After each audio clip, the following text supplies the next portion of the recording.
교사들의 이야기를 들어보겠습니다. 먼저 휴직 중이신 유치원 선생님이 이 자리에 오셨습니다. 말씀 들어보겠습니다.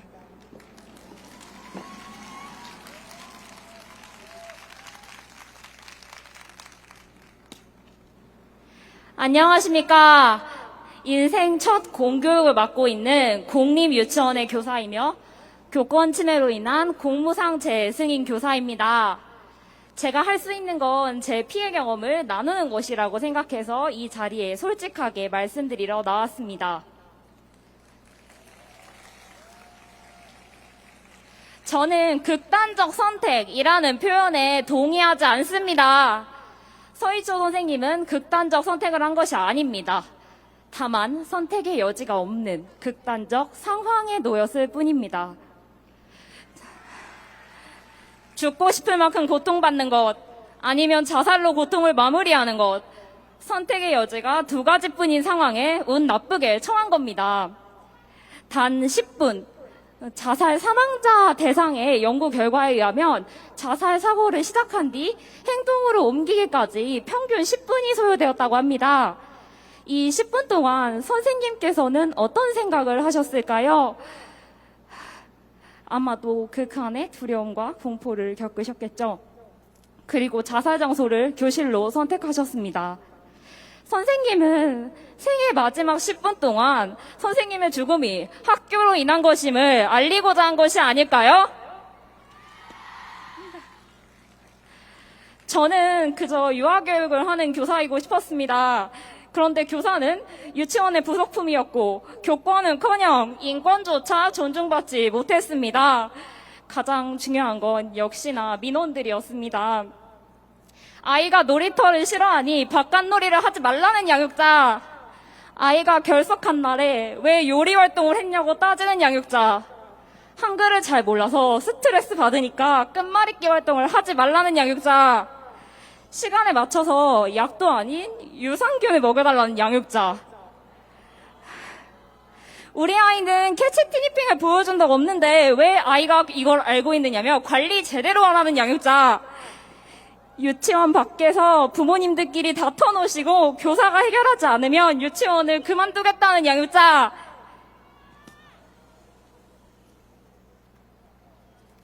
이런 웃지 못할 민원들은 숨쉬듯이 자연스럽게 일어나는 일이었고 어느 날 저에게는 감당할 수 없는 모욕과 충격을 주는 상황이 발생했습니다. 7세 반이던 저희 반에는 더불어 사는 방법을 배우지 못한 유아가 있었습니다. 그러던 어느 날 이 친구는 유치원을 퇴원했습니다. 이유는 친구들이 괴롭힌다는 것이었습니다. 사실관계를 살펴보면 친구들은 그저 네가 규칙을 지키지 않았어 라고 알려준 것뿐이었고 제가 아이에게 우리들이 함께 정한 규칙과 규칙을 지켜야 하는 이유를 자세하게 교육하였습니다. 하지만 아이와 학부모님은 그게 집단 괴롭힘, 학교 폭력이라고 생각하셨습니다. 저에게 아이가 상처받았는데 어떻게 책임질 거냐며 몰아붙이셨고 저는 유치원을 아이가 그만두더라도 아이를 위해 하루만 등원시켜 주시면 오해를 풀어주겠다고 제안하였지만 오히려 폭언과 욕설로 돌아왔습니다. 학폭 방임교사다. 너 같은 년은 선생하면 안 된다. 착한 척 가식 떨지 말아라.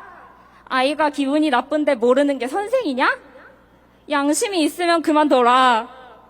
다른 반 친구들한테 꼭 너희가 괴롭혀서 친구가 그만뒀어 라고 말해서 똑같이 상처를 줘라. 이 외에도 이 동네에서 교사 못하게 다 소문내겠다며 협박하고 덧붙여 친구들도 어차피 같은 초등학교 진학할 테니 맘카페에 학교폭력 가해자로 이름을 올려서 학교 생활을 못하게 하겠다고 협박하였습니다.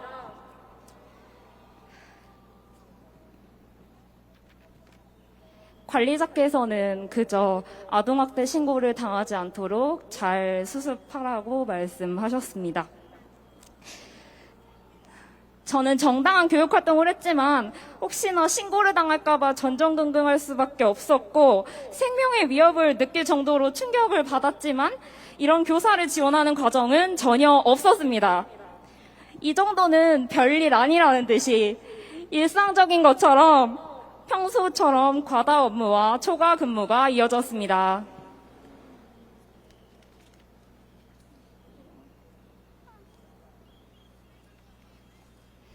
출근을 하면 공포에 휩싸여서 눈물을 흘리고 출퇴근길에는 홍여나 유아의 가족을 만날까봐 온 신경을 곤두세웠습니다. 옆에서 힘들게 버티고 있는 동료들에게 나 하나 죽어나가면 이 유치원에서 뭐라도 달라질까?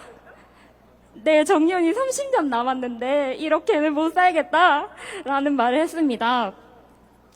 공포의 공간이 된 유치원에서 교사를 하느니 차라리 죽어버리면 좋겠다고 생각했습니다.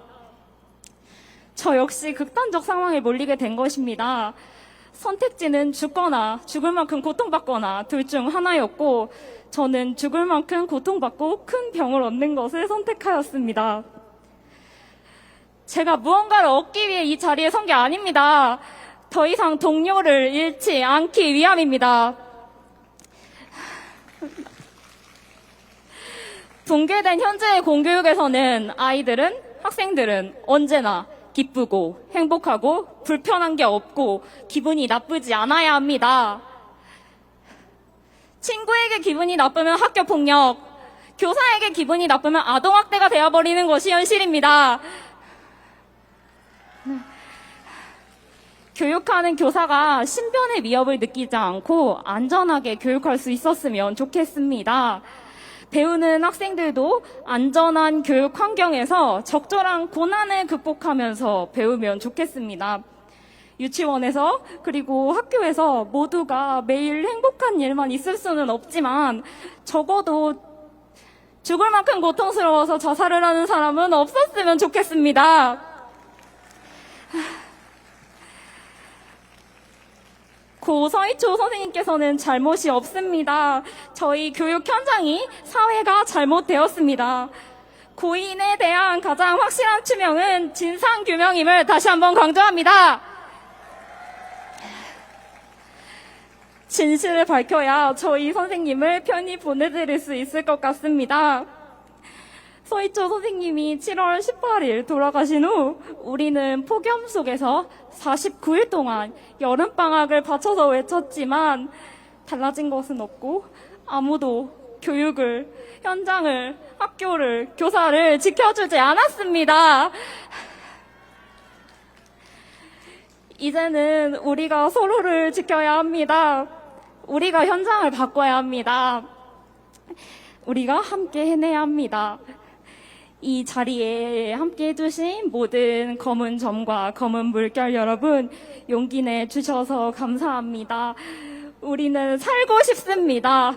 교사로 살고 싶습니다. 발언 마무리하겠습니다. 감사합니다.